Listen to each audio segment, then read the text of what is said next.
The chandelier at King's Theatre burned like a fallen constellation, its waxy perfume settling on the skin as surely as the violins shivered along my spine. Silk rasped, fans whispered, and the soprano, some celebrated Neapolitan, threw her voice like a silver rope across the pit. I was standing behind my guardian's chair, half hidden by the damask of our box, when he came to the threshold in an opera cloak, blacker than the wings of night. "Miss Hartwell," the usher murmured, making a leg to me and a deeper one to the new arrival. My breath went shallow. His Grace, the Duke of Ravenshire, carried scandal like other men carried snuff. He bowed, correct, contained, yet the line of his jaw spoke of sleeplessness, and there was a shadow under one eye as if he had fought the dawn and lost. "Sir Edmund," he said to my guardian, "a word when the act concludes." His gaze, traitor that it is, found mine. I felt the box shrink. There is no protocol for what to do when the man who once asked you what poems you write now needs something you cannot name. In the swell before the curtain, he leaned nearer. "There are papers," he said, "not quite to me, not quite to anyone. Papers and a name. It is not mine." Then softer, quicker, a vow pitched for a single listener while the audience applauded Rossini's Storm. "I'll make it right."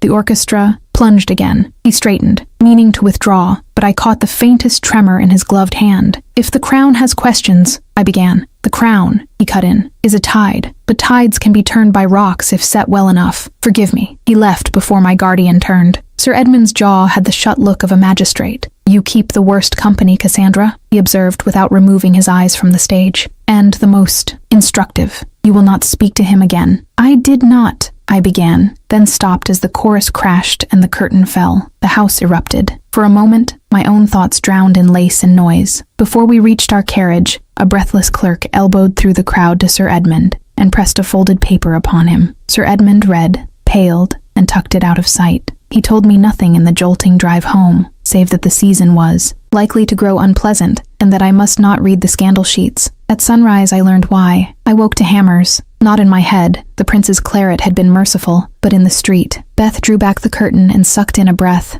"Oh, miss." Grosvenor Street had collected as if for a hanging. Across from our windows, at the door of Ravenshire House, 2 exchequer officers in blue-ribboned cockades were affixing a parchment, larger than a sow, dining tray by means of iron studs and hot red wax. Sunlight caught the blob of the great seal as it cooled. The Ravenshire footman stood helpless. The ducal crest on the iron fanlight seemed to shrink beneath the crown's arms stamped on that ugly page, a writ of extent. Even from my window I knew the look of it, the bold chancery hand, the recitation of arrears, the command to seize, seize, seize. Carriages rattled to a stop, their occupants peering shamelessly. A fruit seller's boy mounted a post to stare, and from the house itself strode the man I had watched last night, hair wine-tossed, cravat carelessly knotted, bareheaded as if he had heard the blow in his bed and run. Sebastian Ainsworth, 7th Duke of Ravenshire, read his ruin with an expression I could not name. Pride, certainly. Rage, perhaps. Above all, a consecrated stillness, like a man in church who will not kneel. I was in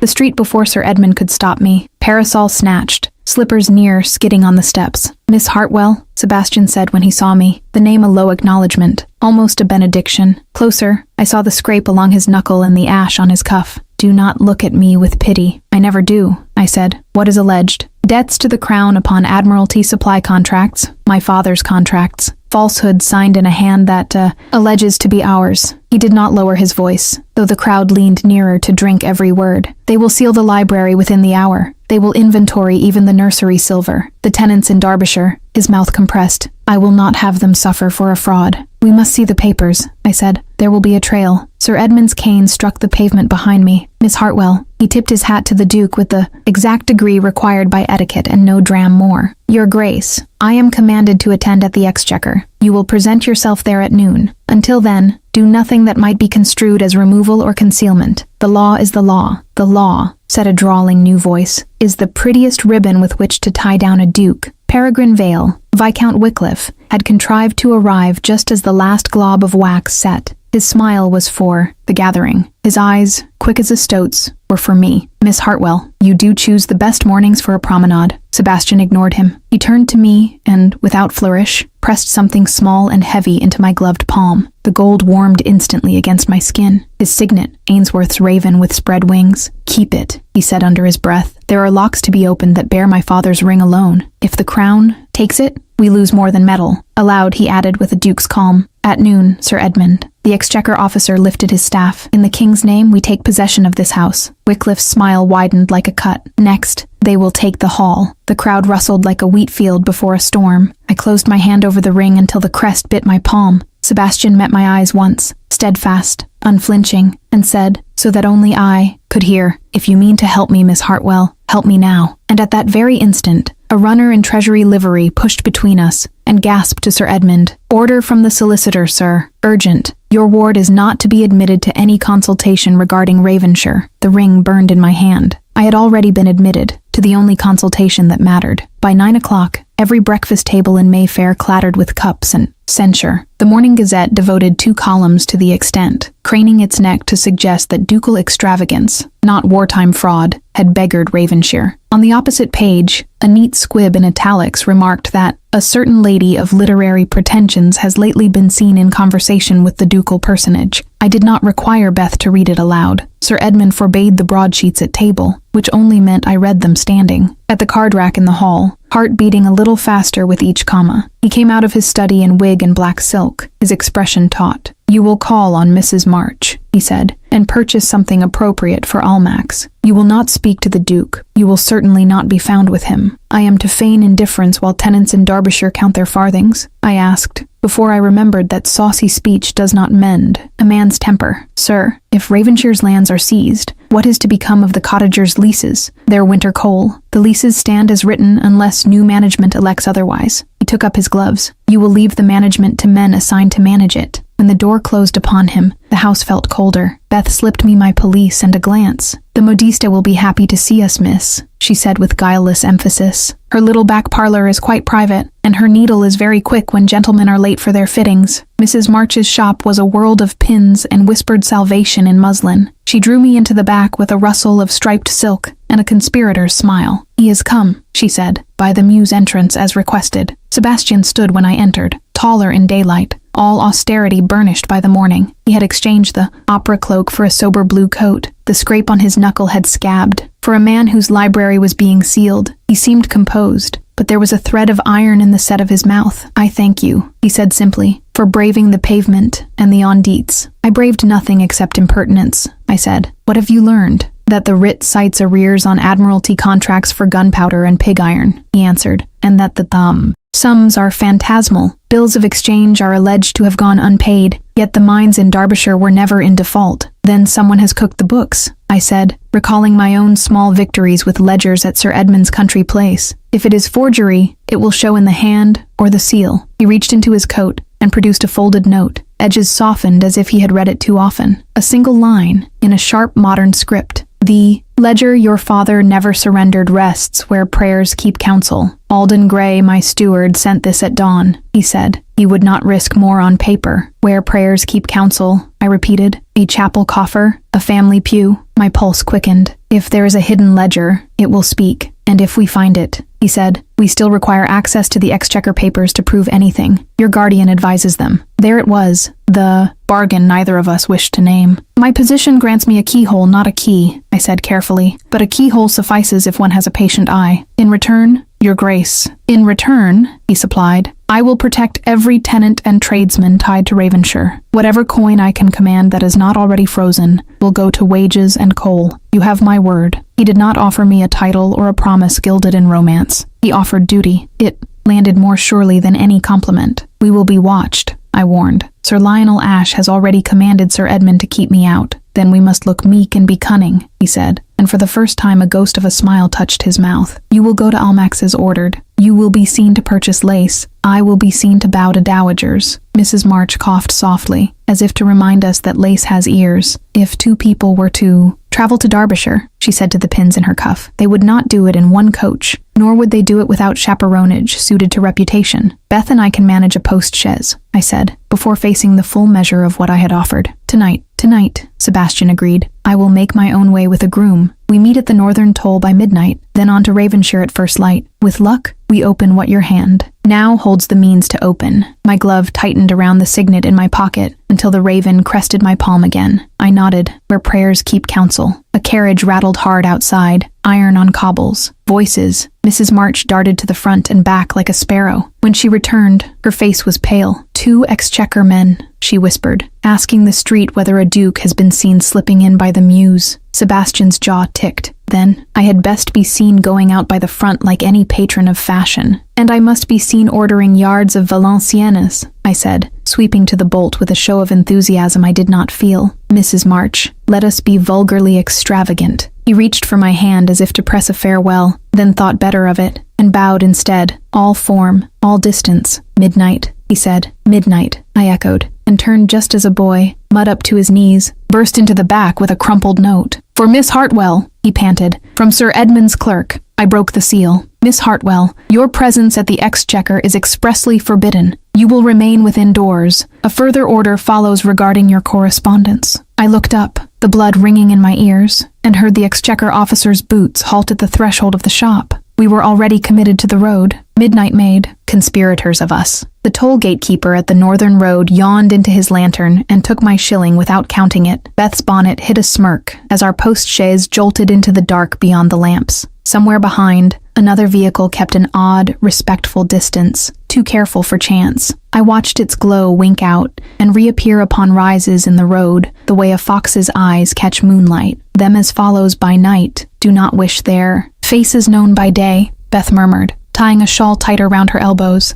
If they be Exchequer, they'd ride with a badge. I don't like it. Nor do I admitted, pressing my palm to the pocket where the signet lay warm. The ring felt like a pulse.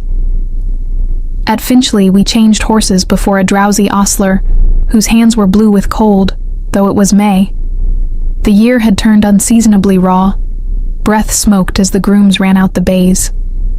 A long wagon of iron pigs loomed in the yard like a stranded beast. A tarpaulin had slipped, showing dull, ridged bars stamped with a maker's mark. I traced it idly in the lantern's sway, Pike and Comer's matlock. Beth saw me see it. So that's a name to remember, she whispered. We rattled onward. Just past St. Albans, our silent follower drew too near. The driver hissed between his teeth and flicked the whip. The chaise leapt, and the other fell away. By the sow. Time the sky paled. We were 2 tired women wrapped in travel dust, our mouths tasting of iron and cheap tea, and the hills of Derbyshire rose gentle as folded linen ahead. Ravenshire Hall stood above the river like a bishop's pronouncement, stern, correct, weathered by a century of rain. At the lodge, the porter's wife bobbed as if trying not to weep. God bless your kind face, miss, she said when she recognized me from a prior summer. They sealed the library, they did. They stuck wicked discs of wax on the very walnut, like blains on skin. In the gravel sweep before the steps, a plain curricle weighted with mud on its hubs. Sebastian descended from it at our approach as if he had been counting the sound of our wheels. He had shaved, which added gravity rather than youth. His eyes scanned the drive, then the road behind us. You were followed? Likely, I said, but we changed teams. Thrice, and lost him near dawn. Ash's men or Wycliffe's newshawks, he said, both peck carrion. He took Beth's hand with courtesy, then mine with formality, and gave orders to a groom with a steadiness that calmed me more than any endearment could have done. We go in through the service passage. The front is for show just now, and the show must be the crowns. They had indeed blazoned their dominion in red wax, like blood drops on wood. The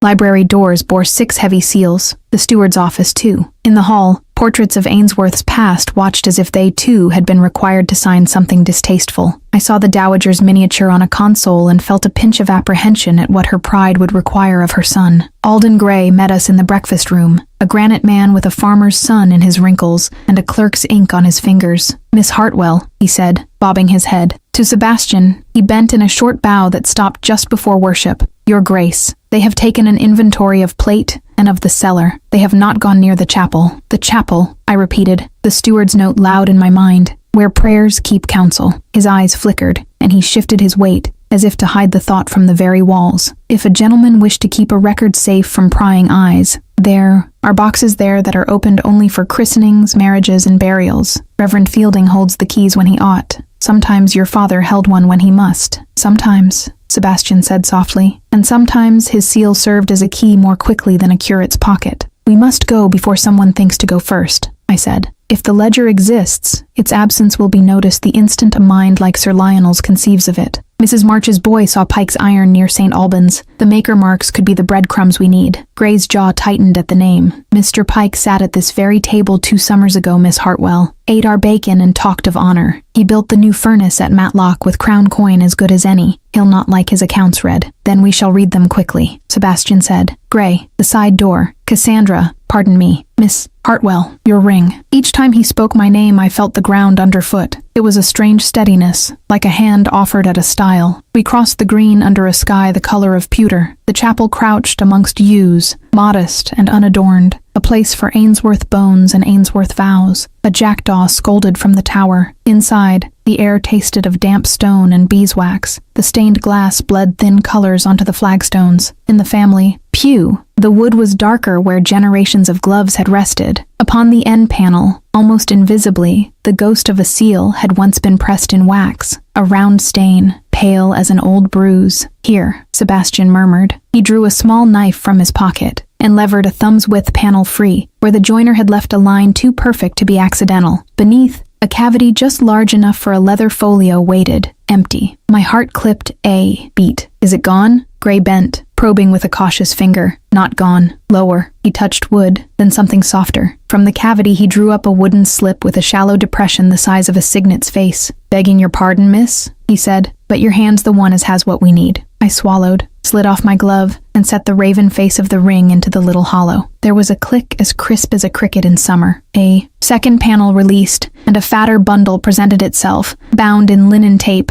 the edges ridged from much handling. By God, Sebastian breathed. A shadow moved in the nave. We all 3 froze. Footsteps sounded outside. A latch stirred. Someone, careful as a thief, was trying the chapel door. The first instinct of any guilty creature is to hide, which is why the guilty are easily caught. I forced myself to move, not with the jerking haste of panic, but with the directed calm of an altar girl lighting candles. Beth, I whispered, the prayer cushions. She understood at once and laid them neatly along the pew as if we had been kneeling in devotions for an hour. Alden tucked the linen-bound parcel beneath the open book of common prayer, whose red edges winked like a warning. The door creaked. Reverend Fielding's thin figure squeezed through, his hat already in his hands. Relief left my limbs boneless. Miss Hartwell, he said, blinking, then bowing to Sebastian. Your Grace, I had the queerest feeling that my chapel wished for me. His eyes dipped to the prayer book as if it had spoken, and it appears I was not mistaken. Reverend, Sebastian said, and the iron in his voice turned to courtesy. We suspected my father left a record where only a conscience might find it. We mean to look, not to desecrate. Fielding's mouth twitched. He kept a country parson's store of humor for moments when his flock needed it. If desecration were your intent, you would have come with a hammer, not with Miss Hartwell. Forgive me. I have heard how she reads. He slid the Book of Common Prayer toward me. Be quick. The men from London may yet imagine that the piety of dukes is a ledger worth balancing. We carried the parcel to the chancel rail, where light from a south window fell, clean. The linen tape yielded to my fingernail. Inside lay a ledger bound in calf, the leather plain, the paper of fine wove with a watermark that, when held obliquely, showed a coronet, and the year 1814, proper for war years. The first pages were Sebastian's father's. Bold, slanting hand, flourished capitals, entries as exact as drill. Then halfway through, a change. A tighter, more modern script that made a show of imitating the old, but could he not abandon its pinched economy? The forger cannot help himself, I murmured. He wants to be efficient. Sebastian leaned close. The heat of his shoulder warmed the cold spot at my collarbone. Read me the bones of it. Admiralty contracts for pig iron at Pike & Cobinird's, I said, turning leaves the way one turns a life. Weights increased on paper beyond what a wagon could sensibly bear. Haulage charged twice. Deliveries to Chatham that the turnpikes would not permit on those dates. See, Reverend? The bridge at Maidenhead closed for repairs that week, yet the ink insists 100 pigs crossed. I touched a blot. And here, Mr. Ainsworth's signature mimicked but not matched. The flourish on the H shows a left-hand hesitation. Your father was not a hesitator. Gray grunted, a sound that might have been pride. Fielding peered. And there, Miss Hartwell, what's that faint impression? I held the page to the light. A wafer of sealing wax had once adhered. Its ghost pressed a raven almost, but not quite. True. A bad seal cut, I said, excitement sharpening my senses until the very dust motes seemed to hum. Whoever sealed these bills did not use the proper matrix. The depth of feather is wrong. I slid off the ring and set it upon the page beside the impression. The raven's claw here is a triangle. On the true seal it is curved. Someone had a copy made, Sebastian said softly, with the contempt of a craftsman for a botched counterfeit. Pike's men? Gray spat the name like grit. We turned the next leaf.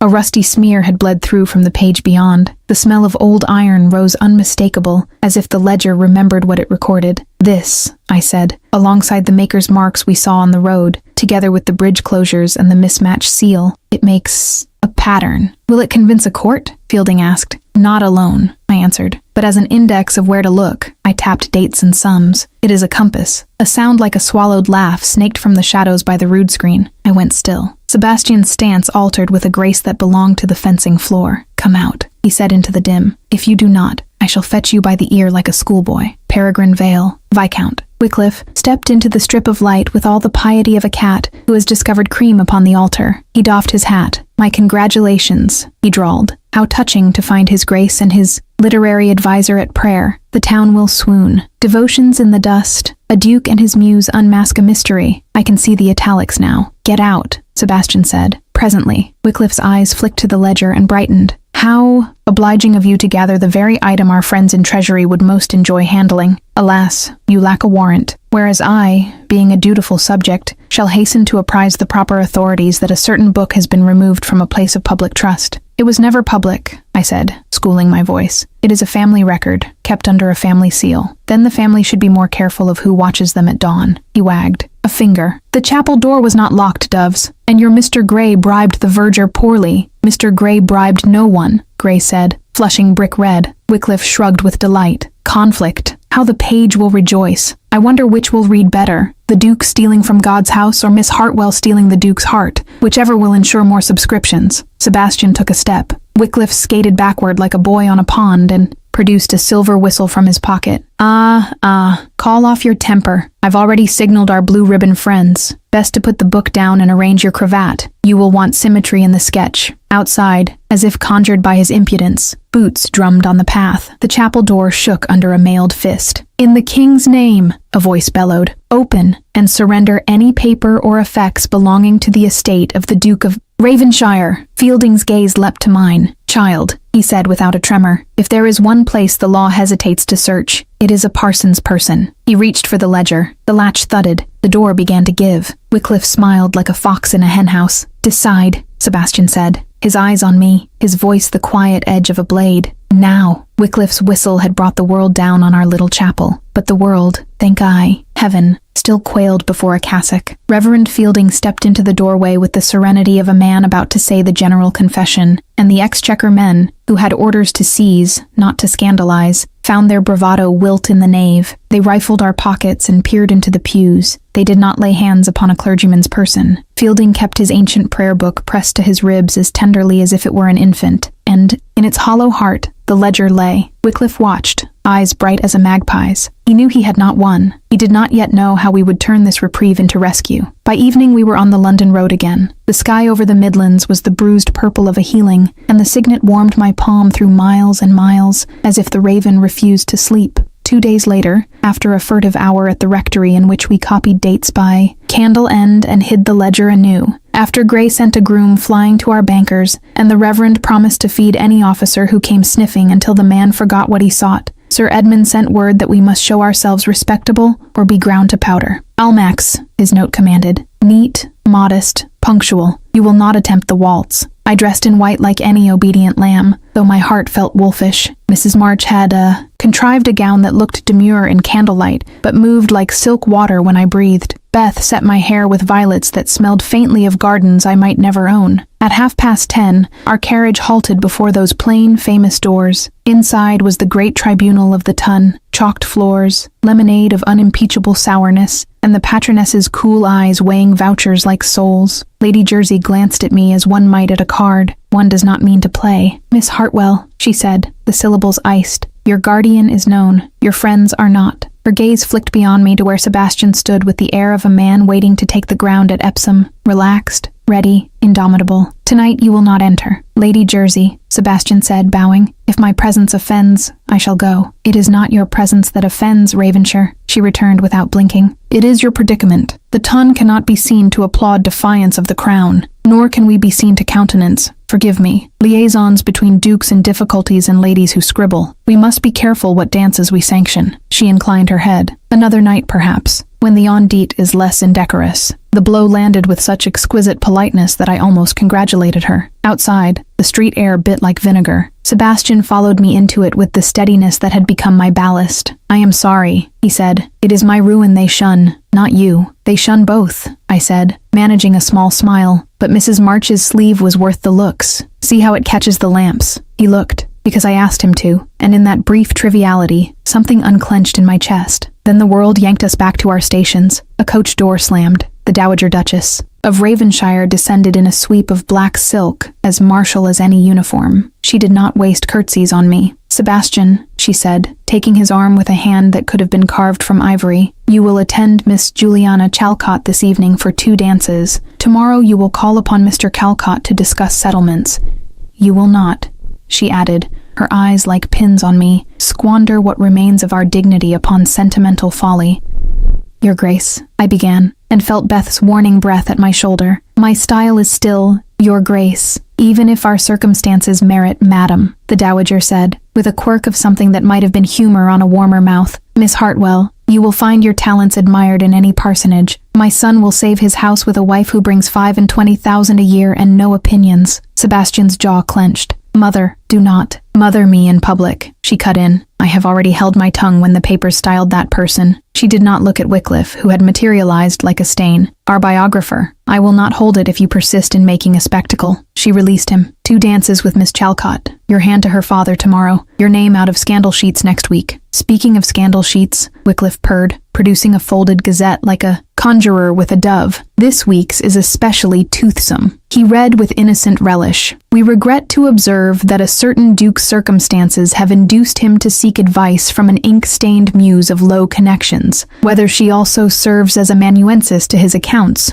remains to be seen. A muscle jumped in my cheek. Sebastian took a step, not toward Wycliffe, but toward me. This is poison, he said low, for my ear alone. Poison, repeated a new voice, drier than sherry. Sir Lionel Ashe stood in the doorway, his blue cockade very correct, his face arranged for sympathy he did not feel. He bowed to the Dowager, to the patronesses who had drifted to watch, and then to me. Miss Hartwell, he said almost gently, you will come with me if you please. The solicitor to the Treasury requires your deposition respecting papers removed from a certain chapel. We may take it now. Heat rushed to my face and then drained away, leaving me cold as iron. The crowd sensed entertainment and made a ring of space for my humiliation. Sebastian reached me as Sir Lionel's clerk stepped forward to claim my elbow. No, he said, the word cutting clean against the murmur. His hand, gloved, steady, found mine, and the stubborn line of his mouth softened into resolve. She will not go with you. Ravenshire, Sir Lionel said, almost pained. You cannot place your person between the crown and its inquiries. I do not mean to, Sebastian replied. His eyes held mine. A storm passed through and left calm. I mean to place something else there. What then? Sir Lionel asked, indulgent as a tutor. My protection, Sebastian said in a voice everyone could hear. As my affianced wife. The street exhaled as if it were a living thing. Sir Lionel's brows leapt. Wycliffe's smile snapped, bright. The Dowager did not breathe.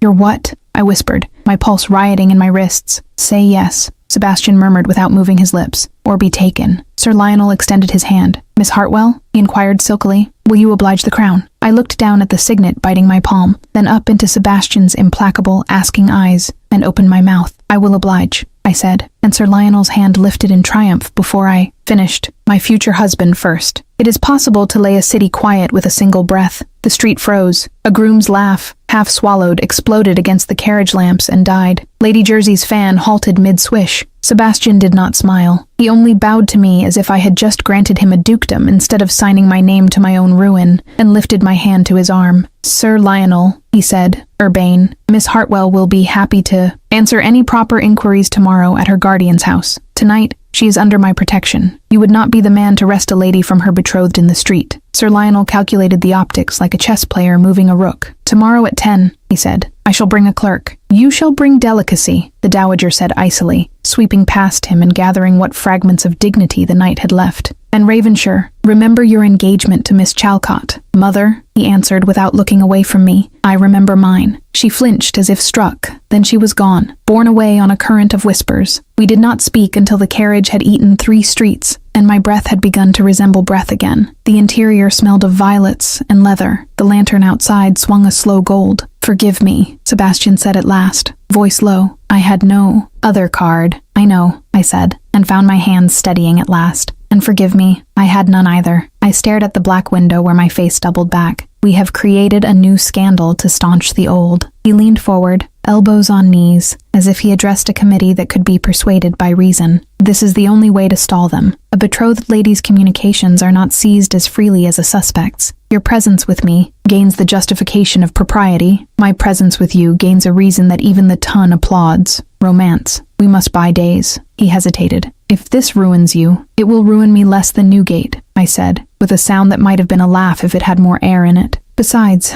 if we manage it, they will call me sagacious in the same issue where they called me an accomplice. The press is a weathercock. We supply the wind." He looked at me, in a way that made the carriage feel smaller. "Then we must also supply a ring, one more suitable than the one you have hid like a dagger." "I am fond of daggers," I said, and dared to grin. "But very well, we shall buy a ring, a borrowed one," he returned dryly. "My accounts are a net of seizures. Gray will find a discreet jeweler who will extend credit on the expectation of the exchequer's good sense." "Gray can do anything," I said. "Can he also conjure the acceptance slips for Pike's bills?" He sat back. "That is the letter I expected by noon." He reached into his coat. It did not come. As if summoned by the confession, the carriage jerked to a halt. A groom's fist thumped the panels. The door swung open to admit a blast of May chill and Alden Gray's granite profile. "Forgive me, Your Grace," he said, already producing a sealed packet, breath showing white. "I have run the last 2 streets. Coots and Comer reply at last. They beg to inform Your Grace that the bill of exchange for £8,000 sterling, drawn by His Grace the late Duke upon Pike & Co., due quarter-day Michaelmas 1815, was duly accepted and paid." He tapped the seal. They attached the clerk's copy. The original was surrendered to Pike's factor upon payment, as is custom. We have the bank's acknowledgement, dates, signatures,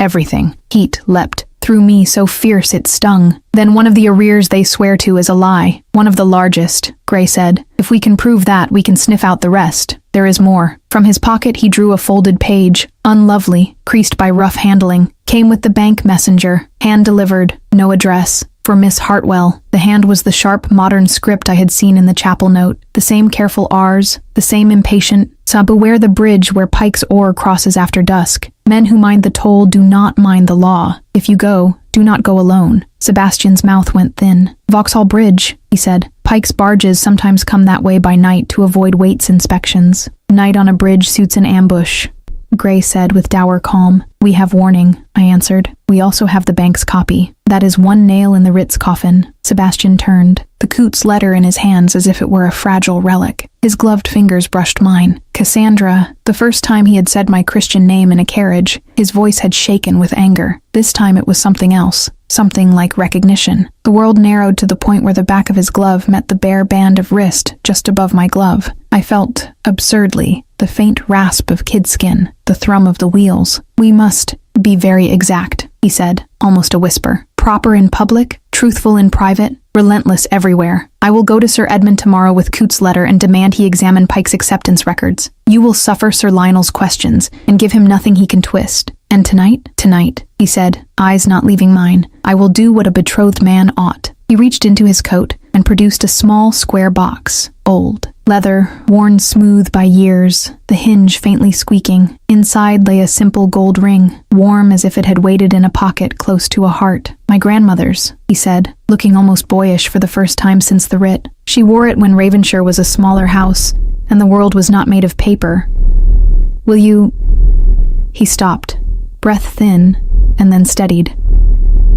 "Miss Hartwell, will you stand with me in this pretense until it must become truth or end?" The carriage slowed before my guardian's door. Lamps washed the interior with a soft, uncertain glow. I ought to have weighed consequences like a jurist, but life had already chosen for me. I held out my hand. His fingers trembled, only once, as he slid the band over my knuckle. It fit, as if it had been waiting for my hand since 1740. He bowed over it, and through my glove, let his lips touch my skin. A whisper of warmth that unraveled my resolve and bounded up again, stronger. A shout burst from the street. The coachman cursed. Gray's head snapped toward the window. "Your Grace," he said sharply, "we are not alone." A shadow peeled itself from the mouth of the muse, and a figure in a flat cap lifted a lantern to show us a sheet of paper marked with the treasury seal, and, beneath it, the glimmer of a pistol's barrel. The lantern's hoop threw a jaundiced ring upon the pistol's barrel. The paper above it bore the treasury seal, but the wax showed dull and granular, as if mixed with brick dust. A poor forgery made to cow the unwary. "In the king's name," the man said, thrusting the paper toward us while keeping the pistol true. His vowels were river-born, not temple-trained. "The lady comes with me. Then the king has taken to hiring cut-purses," Alden Gray said, low and savage. He moved without seeming to. One whip crack of the door leather, a flash of iron, struck the fellow's wrist with the butt of the coach horn. The pistol barked. The ball spat sparks off the curb. Beth shrieked. I tasted smoke. The man bolted. Gray went after him, fleet as a much younger servant, and returned with nothing but the wind, breathing like a bellows. "Gone to ground," he said. "But he weren't exchequer, your grace. His seal'd melt in a decent fire." Sebastian's hands, steady even when they had trembled for me, closed upon mine. "Are you hurt?" "Singed pride," I said, though my heart pounded. I looked at the ruined wafer, at the cheap vermilion dull as dried blood. "This is Pike's doing, not the Crown's." "Then we take the fight where Pike hides it," Sebastian answered. He held up the anonymous warning Gray had brought with the Count's letter. "Beware the bridge. Vauxhall. Tonight." Beth clutched my sleeve. "Miss Beth," I said gently, "bring pins and courage. We shall need both." London after midnight breathes a different air. The lamps along Vauxhall Bridge threw gold ovals on the water. Between them lay lanes of ink. Tar, wet rope, and the sour tang of the river rose together, a scent older than laws. The bridge was new and proud, its elegant iron ribs making a colonnade for the dark. We stood in the lee of a pillar, cloaks up, a single, shuttered dark lantern between us. Gray waited with the hack at the Lambeth end. Beth kept watch where the lamplighter had left his ladder. "Listen," Sebastian murmured. I heard it. A bump, bump, bump. Slow as a heart with a trouble. A barge nosed along from the west, too low in the water for safety. At the stern, a man in a flat cap punted with the insolent ease of someone who owned the night. Another crouched by a heap of canvas under which ungainly shapes lay. On the prow, a lantern was hooded to a slit.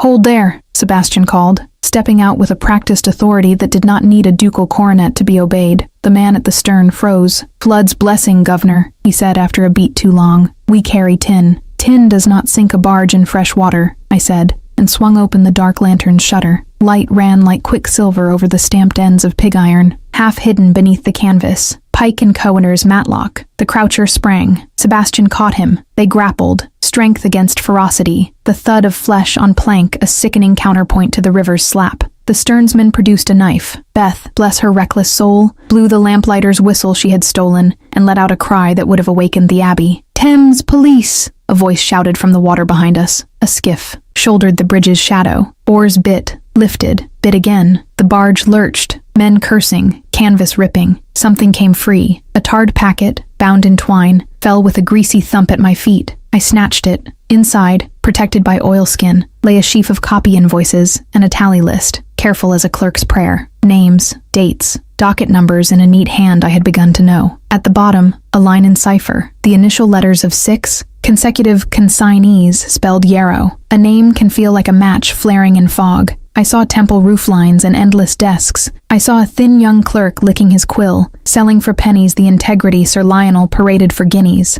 Felix Yarrow, I breathed. Solicitor to the Treasury, junior clerk, Crown Office row. "Put that down," snarled a new voice, cold and sober as law. Sir Lionel Ashe stood at the bridgehead with 2 Bow Street men and 3 in blue cockades. His hat was squared, his jaw carved. Behind him, as if conjured by malice, Peregrine Vale lounged with a smile that shone in the lamplight like a polished shoe. "This is an ugly trade for a duke," Sir Lionel said, gaze flicking to the packet in my hands. "Interfering with the transit of goods, consorting at midnight with river thieves, purloining documents under the king's bridge. They are the king's documents," I shot back, brandishing the tally. "Or they would be, were your house of quills not infested with men who sell their initials wholesale." "As it happens," Sir Lionel returned, "I know every clerk beneath me as I know my own blotter. Hand me that, Miss Hartwell." "Don't," Sebastian murmured. Too late. From behind him the barge croucher tore free, flung a handful of grit, and made a snatch for the packet. Beth's elbow sank into his ribs with satisfying force.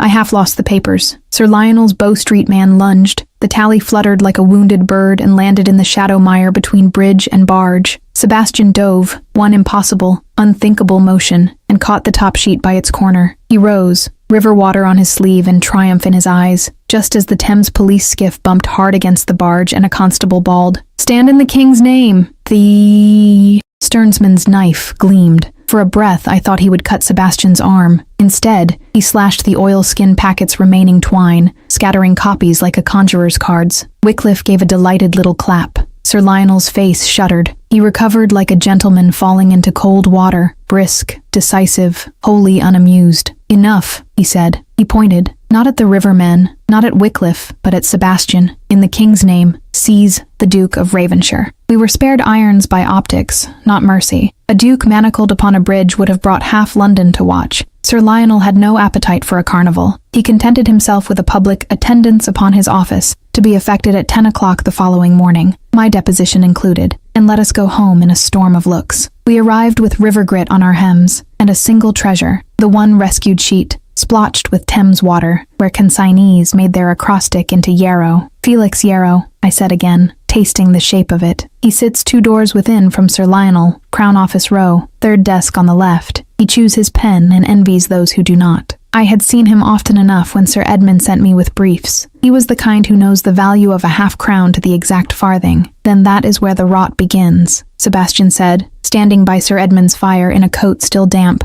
watching the coals as if they were a battlefield. "And that is where we must cut. I will not have you arrested for housebreaking because I taught you to love paper," Sir Edmund said from the doorway. He had returned before we did, and absorbed the tale with the tight-lipped calm of a man adding sums he dislikes. "Miss Hartwell, your betrothal shocks me. Your nocturnal adventures. More so. Nevertheless," his eyes softened on me a fraction, "I will not see you dragged into Newgate for want of a better thief." "Then procure me entry," I said, "as a copyist, as a messenger, as decor." Sir Edmund pinched the bridge of his nose. "There is a mound of Admiralty correspondence in Sir Lionel's chambers awaiting fair copies for the Exchequer file. Yarrow oversees it because his hand is tidy. If you must, you will join the copying room. For 1 hour tomorrow after my clerk delivers a note, Beth will come as your maid to keep you from gossip. You will touch nothing that does not belong to you." "Of course," I said, already calculating how to touch everything without seeming to. Temple at noon is a city of quills. The very air seems to rasp with nibs, and the dust is ink ground instead of grit. The solicitor to the Treasury's chambers in Crown Office Row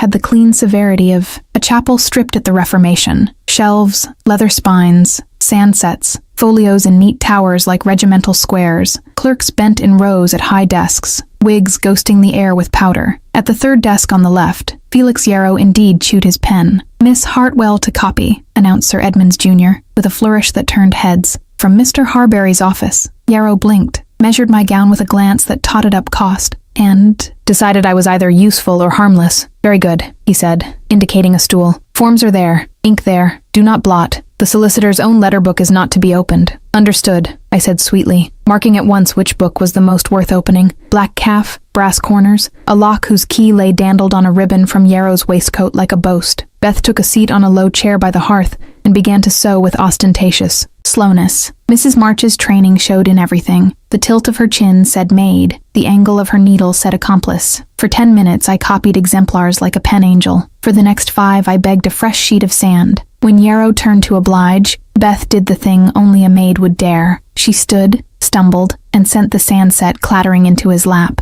"Oh, sir, your stockings!" Yarrow leapt up with a strangled sound. In the confusion, I slid the key ribbon off its hook with 2 fingers, as if plucking a thread from a sleeve, and palmed it under the table. My heart hammered in my ears. The black book's lock yielded with a prim little click that felt indecent. Inside lay a tidy hell, letters between Pike's Factor and FY, arranging cautious redrafting of acceptance slips, docket cards altered with a hair's breadth of extra ink to make a 5 into an 8, a memorandum in Nuena, Yarrow's hand to PV, Shirley Peregrine Vale, requesting the parcel with the seal as before. 2 small discs of wax wafer rode the gutter, one stamped with the Crown's arms, bright, glossed shellac, the other dull and gritty, the raven's claw triangular, not curved, the counterfeit. My fingers shook as I held the 2 side by side. "There," I whispered. "Depth, gloss, wrong, Wrong. Beth's throat made a tiny sound. I slipped one wafer into my glove, pressed the book shut, and relocked it just as Yarrow finished flapping at his stockings and sat down to recover his dignity by tormenting his pen. More sand, he said acidly. Of course. I poured with exaggerated care, and while he watched the stream, I let my other hand drift over the docket cards. There, the Coots reference we held, copied into Yarrow's book with an incorrect date. He had written the acceptance as unpaid on Michaelmas, though Coutts' attestation bore a neat hand stating, paid on Michaelmas by factor of pike and coin. He had backdated the unpaid notice to precede the bank's acceptance, a chronological impossibility useful only to a liar. Beth, I breathed. Note the date. She coughed, which in our code meant copied. Her needle flashed. She had sewn a tiny pocket inside my sleeve and slid in, flat as a pressed leaf, a pinched piece of paper upon which I had jotted numbers and initials. We were almost free. The door opened without ceremony. Sir Lionel Ashe entered with Wycliffe at his elbow, as if one had invited the other, or as if the fox had walked the hounds out for airing. Yarrow sprang up. The room rose like a congregation. Be at your leisure, Sir Lionel said with urbanity that chilled. His eyes found me with the unkind delight of a man discovering a rule to cite. Miss Hartwell, here, of, all places. Sir Edmund sent me to copy, I said, letting innocence lace my words. Sir Edmund exercises deplorable judgment where you are concerned, he said, but he sounded weary rather than triumphant. He held out his hand. Since you are here, you will return what you have just stolen from my letter book. Silence fell so fast it rang. I have stolen nothing, I said, pulse quickening. Inside my glove, the counterfeit wafer warmed beneath my palm like a living lie. Wycliffe's smile sharpened. Shall we test that? He sauntered to the desk, laid a fingertip upon the black book's brass corner, and pushed. The cover lifted on a lock now imperfectly set. I had been exact. The cheap mechanism had not. The room inhaled. Sir Lionel's gaze moved from the lock to my face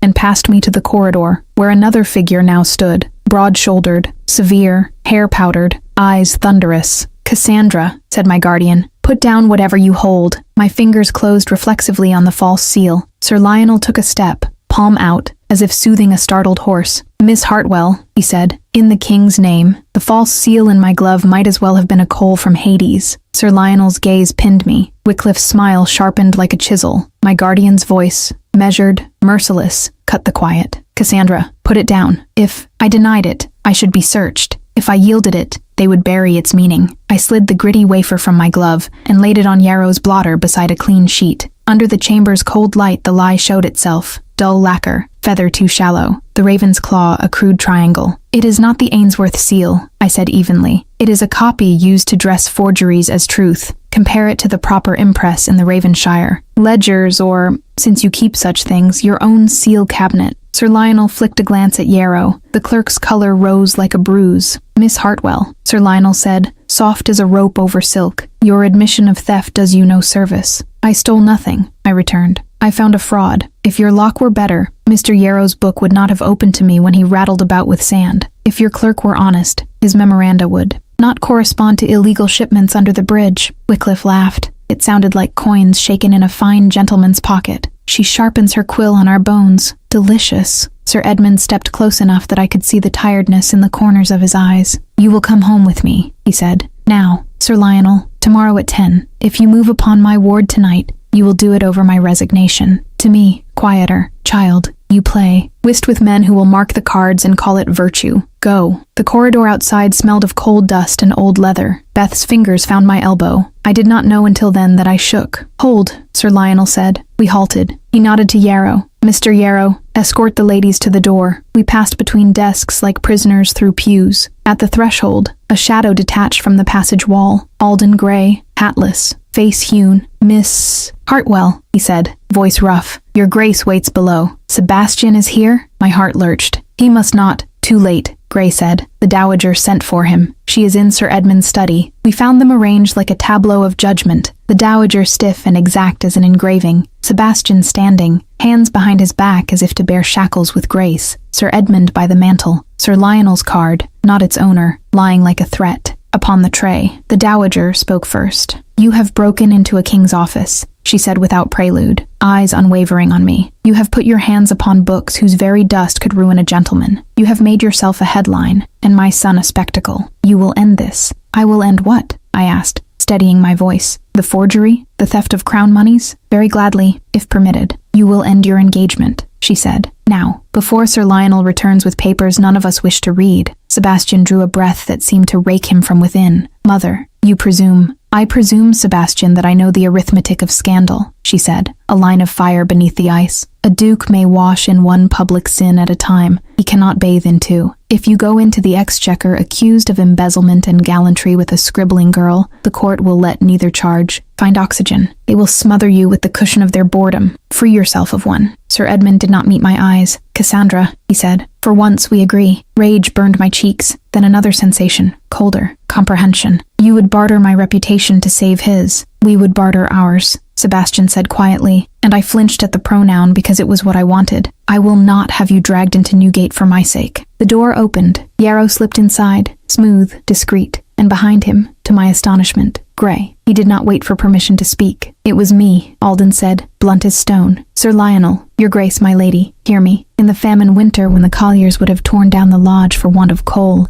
I signed for a shipment under his grace's father's name. The old duke lay dying. The rector could not raise him. The men were hungry. Pikes.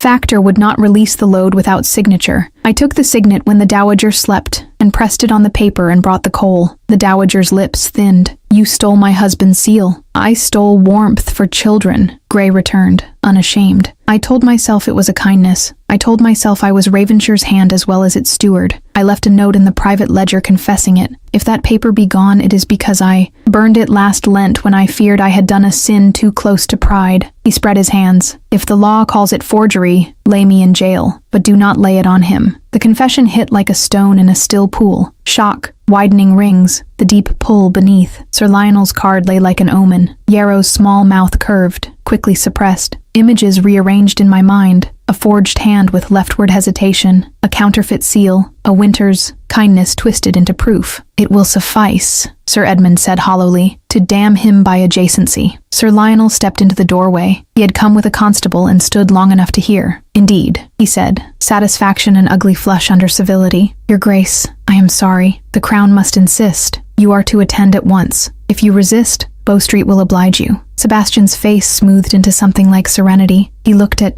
me. I knew none of the others existed for him in that instant. Cassandra, he said gently, give me the ring. No, I whispered. Give it, the dowager commanded. He lifted his hand, not to take but to bless. We will not add obstructor of justice to the inventory, he said. Let them say I surrendered like a gentleman. Let them say I made it easy. His eyes did not leave mine. And let them say nothing of you. I pulled the band from my finger. It slid free with a small sound that I felt in my bones. He did not put it in his pocket. He placed it on the mantel, between my guardian's inkstand and the clock, as if trusting the house to keep it. I will come, he said to Sir Lionel. Spare my steward. He fed my people. No promise, Sir Lionel said, but he signaled. The constable lowered his hand. We went with them to the door. The street made its stage again. When the jail coach closed on him, Sebastian bowed to me as if in a ballroom. At the hearing, he said softly, bring the truth. The wheels ground. The coach took him. The world grew vast and airless. Behind me, paper crackled. I turned in time to see the dowager lean to the fire and thrust in a bundle of brittle sheets tied with faded blue. No more carrion for crows, she said. The edges curled, blackened, flamed. I caught one name before it flared away. Bartholomew Pike. Your Grace, I cried. What have you done? Saved my husband's memory from the quarter column, she said. He was careless with friendship.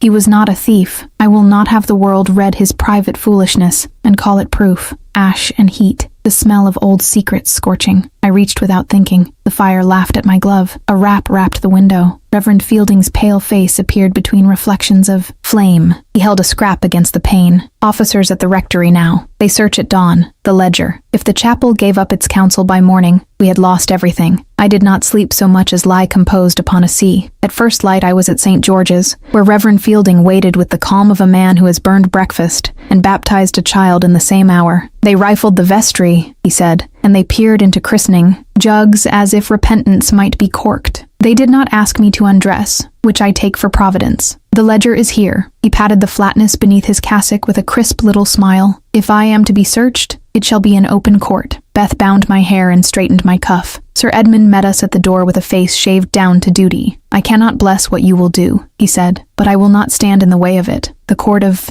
Exchequer in Westminster had the noise of a beehive and the cold of a stone jar. The barons sat like carved reproaches under the royal arms. Merchants, attorneys, clerks, dowagers sniffing scandal through veils. The room breathed appetite. Sir Lionel arranged his papers with the care of a man laying out instruments for an operation he enjoyed. Opposite him, Sebastian's counsel, Mr. York, a dry man with a mind like a metronome, prepared to anchor, reason against venom. They brought Sebastian up from the cells. His coat had been brushed, his cravat tied with soldierly neatness. The knight had loosed nothing in his gaze. "Case of the Crown versus the Duke of Ravenshire," the usher bawled, and the tide took us. Sir Lionel rose with the confidence of a man accustomed to nods. He made a pretty speech about the sanctity of public money and the sadness of great houses fallen into avarice. He flourished acceptance slips purporting to show arrears. He dwelt upon the steward's confession as proof that the duchy's seal had been used for falsehood. He paused for the murmurous sigh. Mr. York stood and emptied him of air. "The Crown errs," he said, without raising his voice, "not in its desire to recover moneys, but in its choice of debtor. We will show that its evidence is a suit of clothes cut by a dishonest tailor. We will dress the truth." The first pin he placed in the garment was Coates' letter. Under the clerk's oath, the bank's copy said, "Paid, Michaelmas, 1815, factor of Pike & Co." Sir Lionel strained to make the word read otherwise. The court snorted softly. "Even honest banks may err," he said. "Then let us test honest wax," Mr. York replied, and beckoned. Reverend Fielding stepped forward as if approaching the communion rail. From beneath his cassock he drew the Ravenshire ledger and laid it upon green baize with the tender exactness of a father setting down a sleeping child. The courtroom leaned. "Baron,"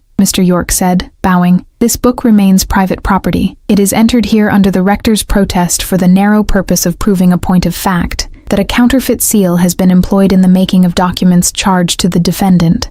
Miss Hartwell will speak to the hand, the rector to the custody, and if Mr. Ashe continues to doubt, we shall let his own clerk hang himself upon his pen." I stood, when called. Ink stains seemed suddenly indecent upon a lady's fingers. I put my gloved hand behind my back and spoke from the plain place where fear cannot change the words. "This hand," I indicated the later entries, "makes a show of imitating the late Duke's. It cannot. The H falters left. The R misers its loop. Most telling, the now seal impression, see, shows the raven's claw as triangular. The true Ainsworth seal curves like a sickle." "How do you know the true seal?" one baron asked, bushy as a gorse bush. "Because his grace placed his signet in my keeping to open a family coffer in the chapel," I answered, meeting the courtroom's intake of breath. "Because I have eyes, because I kept house in a place where paper measures bread." Sir Lionel smiled a little, as if humoring a child who has guessed half a riddle. "An accomplished recital, Miss Hartwell, but your conduct, breaking into a king's office, brands you unreliable. You open locks when you fancy. Why should we trust the lock you open here?" "Because your own office corroborates me," I said, and slid from my glove the gritty wafer I had not surrendered. This was in Mr. Yarrow's letter book. A sound ran through the court like summer thunder. Yarrow jerked as if a string had pulled him. Sir Lionel's face, for the first time, lost control. Mr. York pounced. "Mr. Yarrow," he said, "did you receive memoranda from 1 PV, requesting the parcel with the seal as before?" Yarrow hesitated a half-breath. It was enough. Bow Street men shifted. Wycliffe, reclining in a spectator's corner like a cat at evensong, unfolded himself with sudden intent to be elsewhere. "Answer," a baron barked. Yarrow glanced at Sir Lionel and found no rescue. "I did," he whispered, "but it was harmless theater, a copy, a jest." "Your jests have the king's arms," Mr. York replied, almost kindly, "and a bill of exchange under them." We laid the bridge tallies beside the ledger. The acrostic, Yarrow, sat indecently naked on the page. The dates on Sir Lionel's docket differed by a day from the bank's. The difference made mischief possible and truth impossible. Mr. York applied his finger, gentle as a tutor. A clerk's hand can move a world by moving a single figure. Sir Lionel fought with elegance and skill. He tried to draw Gray's confession to cover everything. He tried to rake me for impropriety until the gallery simmered. When he suggested that my engagement to the Duke might be a stratagem to poison the court, I felt heat rise in my throat, and I chose the path that would cost me most. "My engagement is dissolved," I said into the hush, "at Sir Lionel's request and the Dowager's command. If you require me ruined to believe me, be easy. The ton ruined me last night. The barons conferred. In that muffled rumination, time slowed to a bead of water trembling at the lip of a glass. Sebastian did not look at me. He looked at the ledger as if it were a man drowning whom he meant to drag ashore with his teeth. The senior baron spoke at last. "The writ of extent stands upon evidence presented by the crown," he said, voice dry as old vellum. "That evidence is now impeached by a bank's sworn copy, by a discrepancy in seals, and by a chain of documents that, while obtained with more zeal than propriety, disclose a pattern of fraud by other hands. We will not let the crown be the cat's paw of a contractor." He lifted the quill he had been toying with, and set it down like a gavel. "The writ is vacated.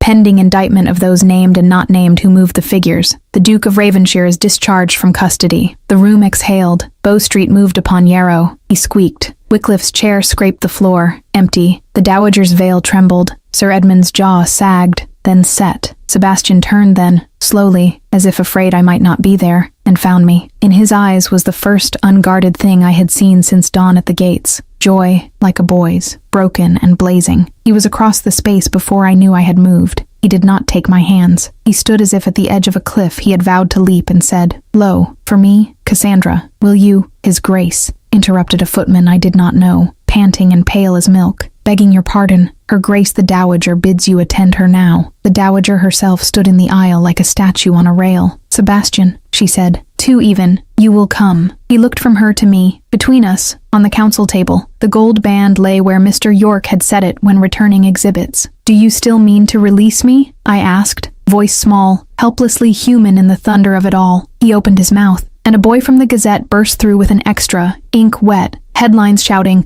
"Duke freed, sham betrothal exposed, Viscount at large." The paper shook in his hand, like a pennon. The court turned as one to stare. Sebastian's answer broke against the shout, and the Dowager's command. "Come," she said again. I did not know which would claim him, duty or love, before the doors closed. At first light the city looked scrubbed. Rain in the night had washed the alleys, and Grosvenor Street shone like pewter. I stood at my window with the Gazette's extra, a crumpled pennon in my fist, and watched two exchequer officers in blue cockades climb the Ravenshire steps, not to nail, but to pry. The iron studs squealed. The red wax came away in brittle curls like shed scabs. A small cheer escaped the crowd. Someone tossed a cap. I pressed my palm to the glass and felt it cold against my skin. Beth burst in. "Miss, Sir Edmund begs you to come down." In the hall, my guardian stood as if he had aged, and then thought better of it. He held a card sealed with black, the Dowager's color, but the impress on the wafer was the true raven, curved claw, feather deep.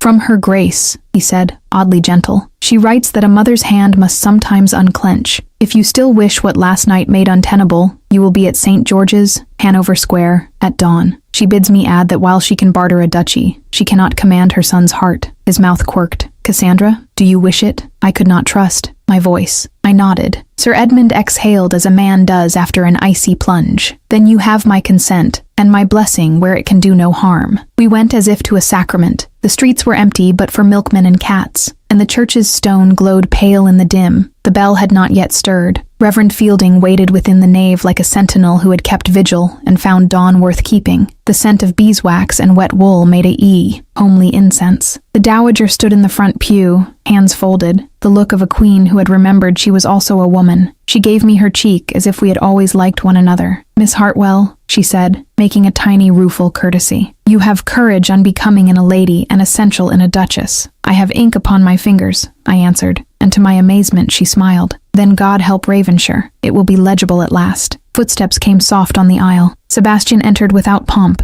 and yet the space altered as if the building remembered what it was for. Vows and beginnings. Sleep had not touched him. The night's iron had soothed into purpose. He carried no hat, no gloves, no shield. "I am late," he said, with a look that apologized for all delays ever endured. "Gray is with the tenants, explaining that rents will wait while wages do not. Pike will be indicted before the week is out. Sir Lionel has resigned. Yarrow is in Newgate already swallowing his quill. Wycliffe," his mouth tightened, "if he is wise, he will stay lost on the road to Dover." The Dowager lifted her chin. "And Miss Chalcott?" He turned to his mother and managed what only truly brave men can manage, the tender truth. "I will not save us with a woman I cannot love. I did not know until last night that love could be a choice made in full daylight." He faced me. "Cassandra, Miss Hartwell, if the world were merely paper, I might have burned for you. As it is made also of bread and winter, I must build for you instead. Will you take a house that is mended but sound, a name rubbed thin at the edges, and a man who has learned how little a title is without a witness to speak it? I had thought many answers. What escaped me was poorer and truer. I will take you. He did not kneel. That belonged to ballads and boys. He took my hand and laid in it the grandmother's ring that had slept on the council table like a tame son. This time, he said, with no convenience and no armor, only my heart. Miss Cassandra Hartwell, will you marry me? The ring went home as if my hand had been waiting for it since some girl in 1740 had laughed in a Derbyshire garden. The world steadied. Reverend Fielding murmured something about banns and licenses and the propriety of waiting 3 Sundays. The dowager coughed, which in that sanctuary meant special license, and Sir Edmund cleared his throat in a way that meant the sooner the better, and for one beat, we were all conspirators of joy. Outside, the first proper sunbeam cleaved the street. The bells began in earnest, and it seemed to me they were not rung by ropes, but by relief. We walked into day to find the scaffolders taking down the last of the seizings at Ravenshire House. The footmen cheered beneath their breaths. Mrs. March appeared from nowhere with a veil whose edge she had not had time to hem, and cried without alarming anyone. Beth pinched my arm, and then embraced me as if I were a sister she had just rescued from a pond. A newsboy skidded round the corner, waving a broadsheet with ink still wet. Erratum and apology, the Gazette proclaimed in that grandly abject way only the press can manage. We regret the imputation cast upon Miss Cassandra Hartwell, and acknowledge with gratitude her testimony respecting matters of public finance. We record furthermore that the writ of extent against His Grace the Duke of Ravenshire has been vacated, and that the tenants of said duchy continue under his protection. Below, smaller, Viscount W. believed abroad. By noon we were at Sir Edmund's table with bread and soup, and laughter that came in hiccups. By evening, tenants' letters arrived bundled with twine and goodwill. A cottager's child had drawn a raven with its claw delicately curved. I pinned it above my writing desk. Weeks later, when London had remembered other amusements, a plain card arrived from Lady Jersey. Miss Hartwell, it read, if you care to dance with your husband at Almack's of a Wednesday, we will not be offended. We went once, for the EI.